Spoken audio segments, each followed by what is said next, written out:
Welcome to Noon Wednesday. I'm Marissa Wojcik, multimedia journalist with Here and Now on PBS Wisconsin. Today is July 14. Last week, Governor Tony Evers signed into law the state's budget for the next 2 years, which included a $128 million increase for K-12 public schools. Funding for K-12 education is by far the largest piece of the budget pie every 2 years. However, public school advocates say what passed is falling way short. So joining me today is Dr. Julie Underwood. She is the former dean of the UW-Madison School of Education and currently sits as the board president for the Wisconsin Alliance of Excellent Schools. And Dr. Underwood, thank you so much for joining me. Thank you for asking me. I'm pleased to be here. And this is an important topic, so thank you for doing this series. Absolutely. I just want to start with the funding for K-12 schools and the entire budget was mainly shaped by Republicans, and the education portion got a little bit messy. But you wrote on behalf of the Wisconsin Alliance for Excellent Schools that this year was a, quote, golden opportunity. Can you explain how? Well, it was a golden opportunity because in the state of Wisconsin, we have a great budget. There was a great budget forecast, and the Fiscal Bureau actually in the middle of June forecasted even additional revenue, like $4.4 billion of additional revenue that was not expected. So we have more money to spend than we have in the past.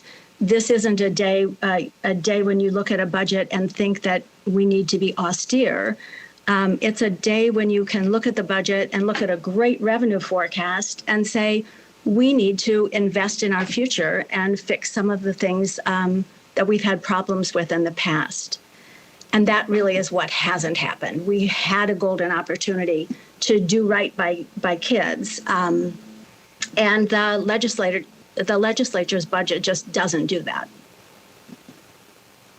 Now, you have called raising revenue limits the big story, and school districts can raise revenue by raising local property taxes, but they're limited in how much they can, and now are often taking it to referendum to ask the community to be able to charge more money. Why is raising revenue limits the big story to you? This is the big story for school districts. In the state of Wisconsin, we have revenue limits. They're actually spending limits. And they were set in 1993.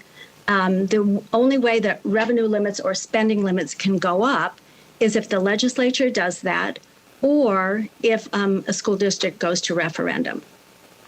This particular budget provides a $0 increase in the school spending authority, in their revenue limit, in their spending authority. It really is a spending limit. And the governor's proposal was to increase that spending authority by $200 per student. So if you don't raise the spending authority, no matter how much money from the state you put into the budget, the school districts can't spend it. So it comes in and they have to send it back out really through a property tax cut. And so it means that there's no spendable money for schools. Now, you said that this K-12... The legislature right now is claiming that they've increased spending considerably, that it's a great budget for K-12 schools, but that's not really true.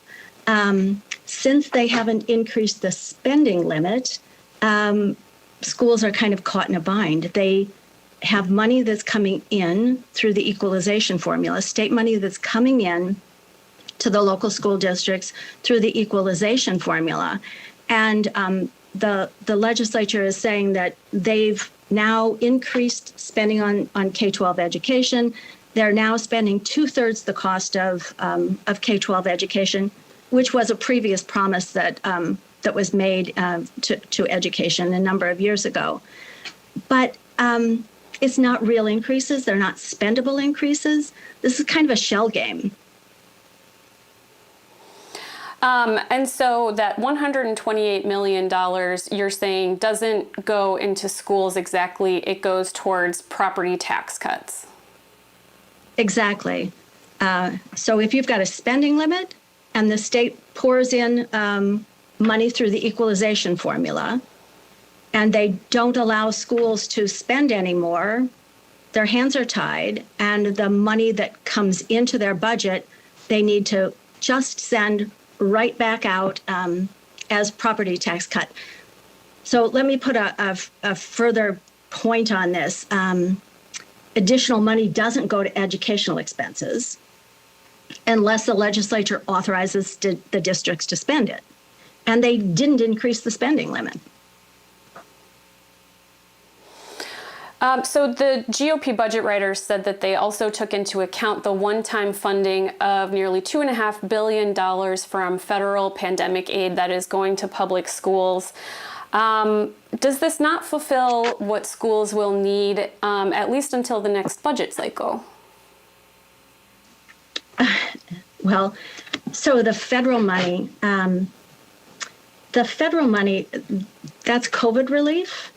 And there certainly is, a significant amount of money coming in to the state in various ways, including money for schools. But that federal COVID funding requires the states, one, to continue spending in proportion to their budget, the same that they've done for the last 3 years. So basically, the federal government doesn't want the states to stiff the public schools and use the federal money instead of state money. They want the federal money to actually go to COVID relief. It's set up so that schools are reimbursed for expenditures that they've had that are COVID related. It's not just a block sum that allows school districts to spend money on teachers' salaries or English language learning programs. That's not allowed. They have to be reimbursed for expenses that were caused by COVID. And what the federal government really doesn't want the state to supplant federal money with state money. Federal money is earmarked for COVID relief. So you can't rely on the federal COVID money for your regular expenditures. It's just not allowed. You can't provide this for salaries. And most school districts spend 90% of their money is spent on salaries. And the COVID relief money is COVID relief money, not salary money, not teacher salary money. It's not intended for that. So this one-time expenditure can't be used for what should be regular state funds. Now, as you called this a shell game, the Republicans took money and alleviated property taxes so that they would hit the limit needed to qualify for those federal dollars. And as you stated at the beginning, this golden opportunity, this budget surplus, was used mainly for a significant tax cut. And you wrote a letter to the governor asking him to veto the billions in tax cuts in the budget so that money can go to education. But would that funding have automatically gone to schools if Evers had partially vetoed that? Well, the money won't automatically go to schools. Certainly, the legislature has to go back and decide how they're going to spend the money that was released when the tax cuts were vetoed. So, no, it's not an automatic kind of veto that would change the tax cut into education spending. It wouldn't work that way. The legislature has to do that. And so Evers, as he calls himself the education governor, he felt his hands were a little bit tied by this budget. He couldn't veto it in total. It would have jeopardized the federal COVID money going to schools.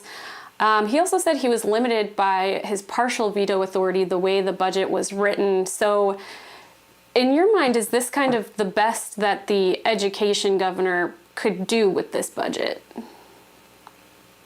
Well, yeah. He, with the limited power that he had and the careful crafting of the budget, I do believe that it was about the best that he could do. In my mind, he saved the state some funds.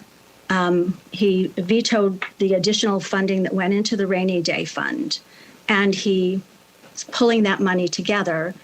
Legislature will have to go back and they can spend that money in different ways. Now, obviously, the governor would like them to spend that on education rather than further tax cuts, but that will be a hard push with this legislature.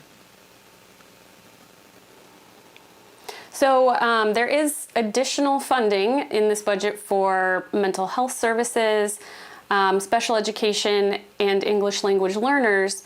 Do those allotments in funding go far enough? Well, so there are funds for mental health services.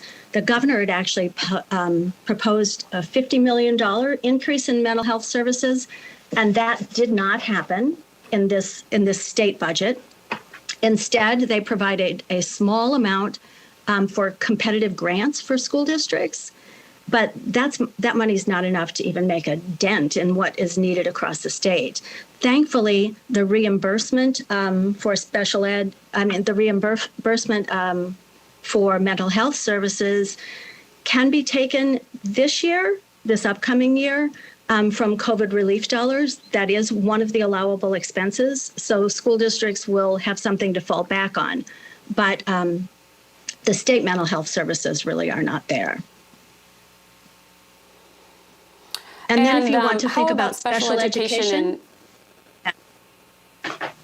Yeah, so let's think about special education for a second. Our special education funding is not good. The way we fund special education in the state of Wisconsin. We're currently at the bottom among states in terms of the amount that the state funds or state funding is allocated to special education. We do it in a different way as well, a more unique way. We use reimbursements, and so districts spend the money to provide special ed services as they should, and they do, but they are not provided reimbursement for that from the state. Right now, the state is reimbursing school districts at about 28 cents on the dollar. About 28% of their spending is paid for by the state. And the way that local districts make this up is that they pull money from their general fund, the fund that they use to spend on all children. They pull money out of that general fund to fill the hole in their special education budget.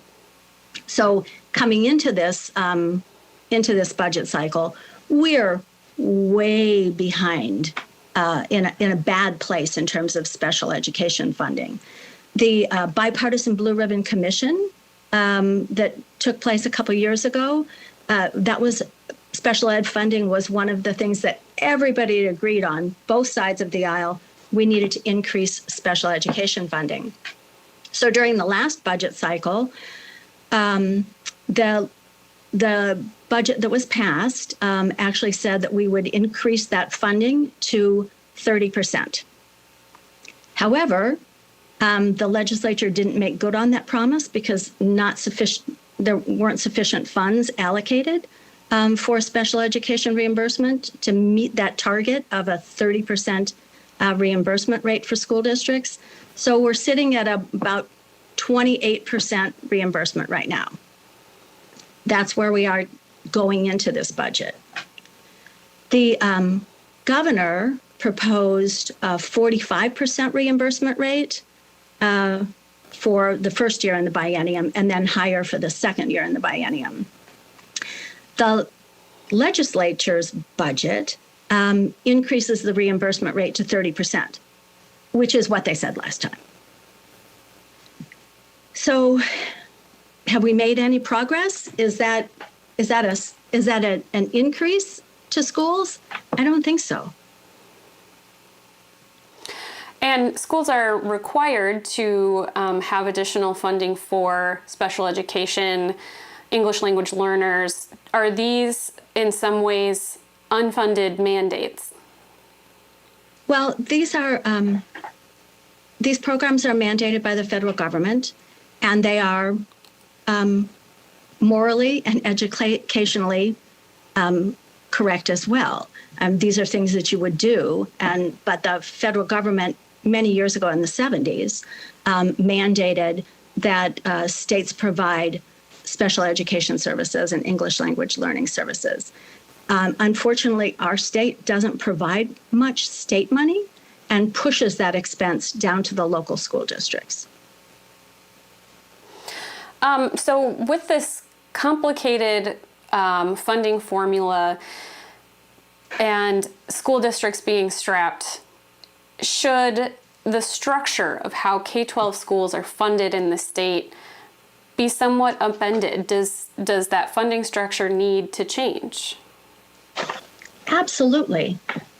We have a funding system that hasn't been touched for years, since the 70s. It just keeps getting more and more complex so that it's hard to explain to somebody. It's hard for voters to understand, and it's hard even for elected school board members to understand. That's not a transparent system of funding. It's also not. It's not predictable. Take revenue limits, for example. In revenue limits, if there were a predictable sequence so that school districts could be assured that they would at least get a cost of living increase, they would be able to predict their budgets and their spending. But there isn't an automatic increase in those revenue limits. In fact, we've seen twice since revenue limits were created where there were no increases in revenue limits. During the second Scott Walker budget, there was no revenue limit increase.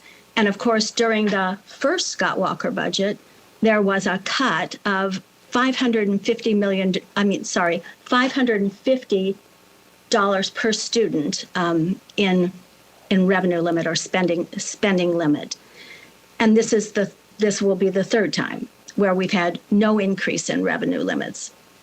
Revenue limits is just one example of how this system is so convoluted that it's hard to predict. What school boards have a hard time predicting what their budgets will look like in the future. So where do you propose policy goes forward, either for this particular biennium? Should the legislature or could the legislature take any action to try and still give schools more money?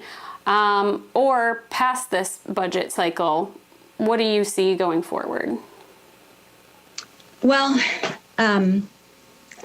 certainly in this budget cycle, when they come back to deal with the budget and look at the additional funding that is there and available, I believe that they should spend more money on public schools.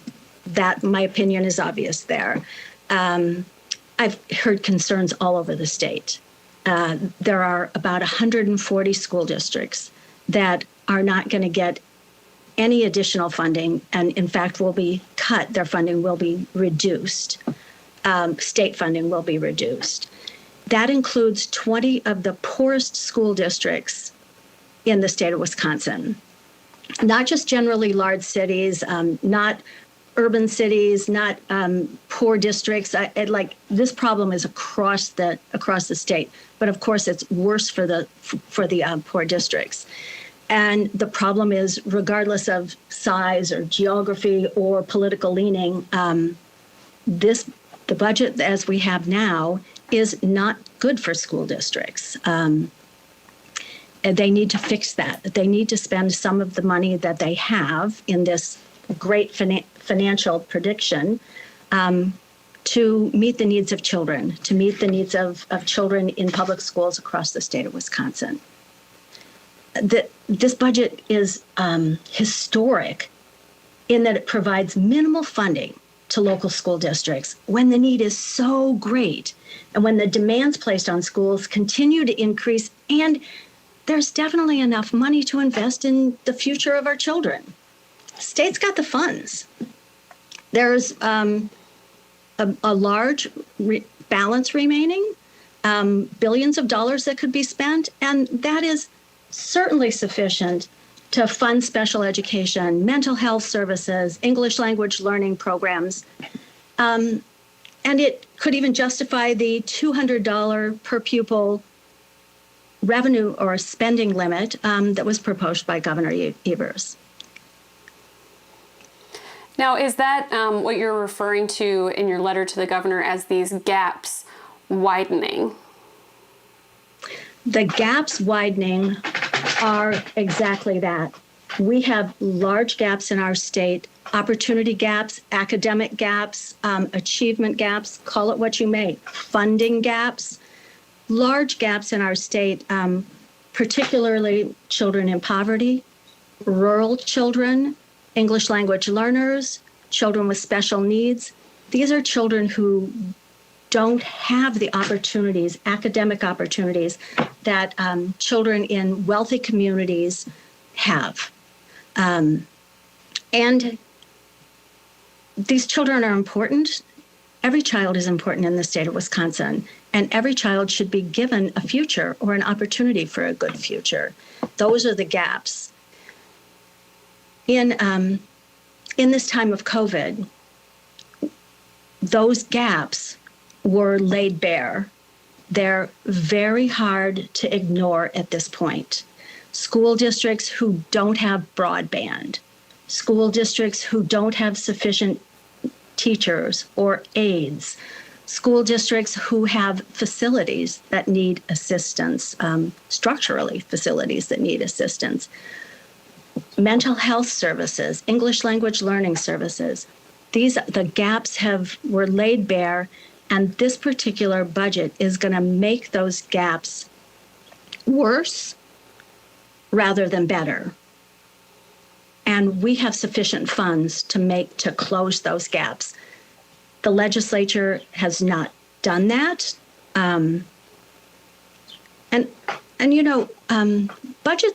Public budgets are a statement of values.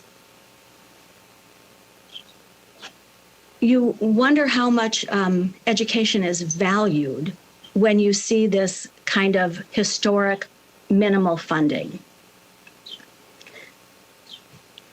Years ago, our parents and grandparents in the state of Wisconsin invested in public education to create a good system of public schools across the state of Wisconsin, so that children could benefit. Don't you think that at this time, it would be a good idea when we have funds to invest in our children and grandchildren, just as our parents and grandparents did for us? This is definitely an issue we'll be watching going forward, and definitely more reporting to do. But Dr. Julie Underwood, thank you so much for joining us today. Thank you, and thank you for your attention to this issue. I really appreciate it. For more from Here and Now and PBS Wisconsin, you can visit pbswisconsin.org/news. And thank you so much for joining us on Noon Wednesday.